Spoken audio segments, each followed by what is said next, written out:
Hey y'all, today is my fertility appointment. So a few videos back, I filmed my first checkup at UT Southwestern, which was the survivorship program. Basically while I was there, I got normal labs done, and I put on one of the questionnaires that one of my concerns was fertility, because I was always told that there could be a chance I would have fertility issues because of my treatment. And so my doctor went ahead and ordered the AMH test. I wish I could remember what it stands for. Maybe I'll put it on the screen. So when I went to get my labs, I had that done, got results a few days later, and it showed that it was on the low level of normal, or the low range of normal. And so I was a little bit concerned, so I messaged her and we decided I should go ahead and have like a consultation or an appointment with the fertility specialist, and that is what today is. So I really don't know what to expect going into it. And as far as mindset goes, I'm nervous, obviously. I get nervous every time I go to the doctor. I'm just kind of anxious to see what it's like and the environment. I feel like it'll be kind of like overwhelming, and obviously I have peace about it. Like, I know it's in the Lord's hands, and I know he's gonna bless whatever outcome it is. It could be good, it could be bad, but I know the Lord is in it. He's already gotten me through so much. Yeah, it's gonna be hard sometimes, and it might not be what I want it to be, but the plan that God has for me, and he's gonna bless whatever that is. I think one thing that I've been kind of wrestling with as well is just, I'm 4 years out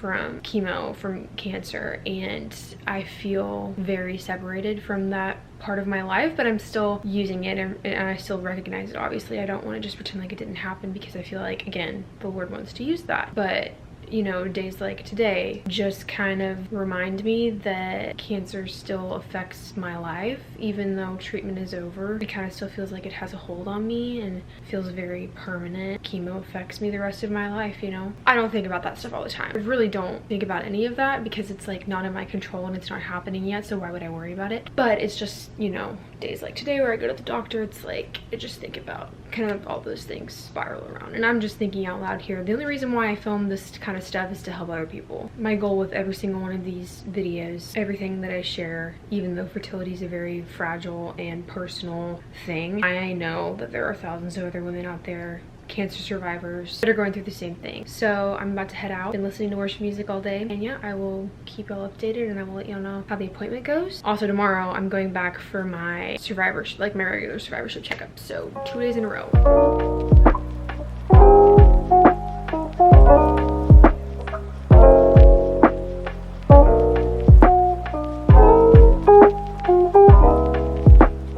Okay, it's the next day. I have a few minutes before I have to head out for my regular survivorship clinic checkup. So I thought I would kind of wrap up what happened at my fertility appointment yesterday. I didn't film afterwards just because I was kind of overwhelmed with everything. A lot of information to take in, a lot of things to think about. So it was just a consultation. I didn't get any kind of like testing, blood work, done nothing like that. So like I mentioned, back in May, I got my AMH levels tested, which is a hormone level that's a fertility indicator, and it was on the low end of normal. And so he basically said that my AMH level was low for a woman my age. Like, usually he likes to see around 2.5 to 3.5 on that level, and mine was a 1.8, I think. So he said it was low for my age. He did say that it was higher than he expected it to be, because basically I had a bunch of chemos. I had the DAE PARC-R regimen for non-Hodgkin's lymphoma, basically dose adjusted, etoposide, doxorubicin, rituximab, cyclophosphamide, vincristine,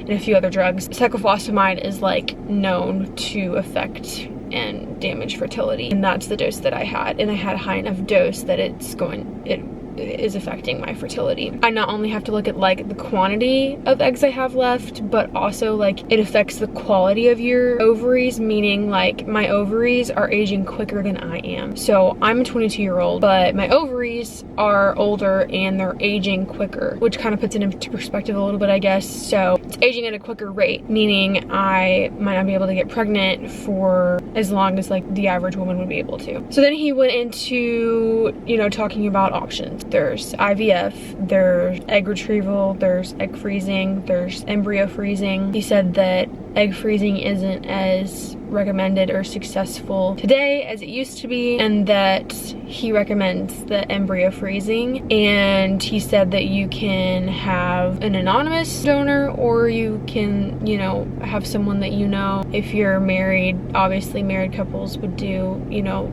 their husbands. And I was like, oh, okay, like this is crazy to even think about. And then I kind of asked questions. Basically, I don't want to deal with any of this while I'm still in college. It feels like a very like next phase of life kind of problem. I'm about to graduate in December. I have like 5 months of school left, literally. And I was like, I told him right off the bat, I was like, okay, I don't want to do any kind of anything until I'm done with school in January. I was sitting there and I was like, this does not feel like a conversation that I'm old enough to be having right now. Like, I'm 22 years old, I'm in college, and I'm having to think about options of freezing my eggs or freezing embryos and going through IVF. Like, I thought this was a problem that I would be facing in marriage if I was having trouble having kids or something. Like, it just felt, it kind of felt like an out-of-body experience. And the first thing he wanted to do was test my AMH level again and go and do an ultrasound of my ovaries so he can see the quality, the quantity, where they're at. And we decided in January that I was gonna go back in and have that level tested, do that ultrasound. It's just a ton to think about. And the part that kind of upset me the most was when he said that my AMH level was higher than he expected, which means that I had a very high egg reserve before treatment. And that basically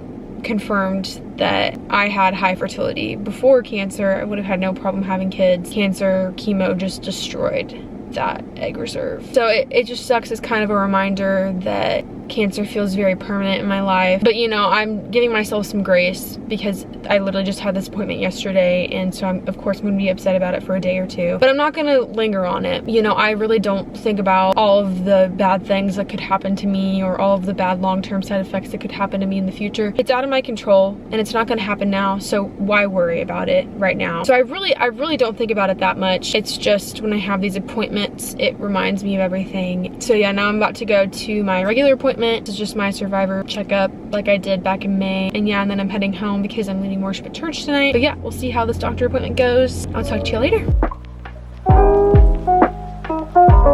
Hey y'all, it's a few days later. I just wanted to end the video and say my survivorship checkup went great. Everything was normal on that end. I'm gonna have an echo on my heart in a couple of days. They just like me to do this every 2 years so they can monitor my heart. Again, I hope this video is helpful for anyone out there who is kind of going through the same thing post-cancer. That is why I share all of these details with y'all. And thank y'all so much for watching. I will see y'all later. Bye.